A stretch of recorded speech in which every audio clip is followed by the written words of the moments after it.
Neyyattinkara Parassala സ്റ്റേഷനുകൾക്കിടയിലുള്ള railway പാലത്തിന്റെ girder മാറ്റുന്നതുമായി ബന്ധപ്പെട്ട് train ഗതാഗതത്തിൽ ദക്ഷിണ റെയിൽവേ നിയന്ത്രണങ്ങൾ ഏർപ്പെടുത്തി. ഈ മാസം 28, 29 തീയതികളിലാണ് നിയന്ത്രണമുള്ളത്.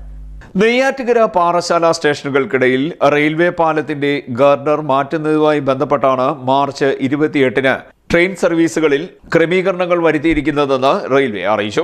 28-ന് ചെന്നൈ എഗ്മോറിൽ നിന്ന് പുറപ്പെടുന്ന train number 16127 Chennai Egmore Guruvayur express Nagercoil town വരെ മാത്രമാകും സർവീസ് നടത്തുക. ആ ദിവസം ഈ ട്രെയിനിന് നാഗർകോവിൽ ടൗൺ ഗുരുവായൂർ സെക്ഷനിൽ സർവീസ് ഉണ്ടായിരിക്കുകയുമില്ല.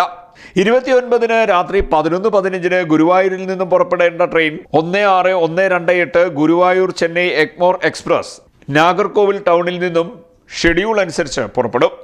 ഈ ദിവസം ഈ ട്രെയിനിന് ഗുരുവായൂർ നാഗർകോവിൽ ടൗൺ സെക്ഷനിൽ സർവീസ് ഉണ്ടായിരിക്കില്ല.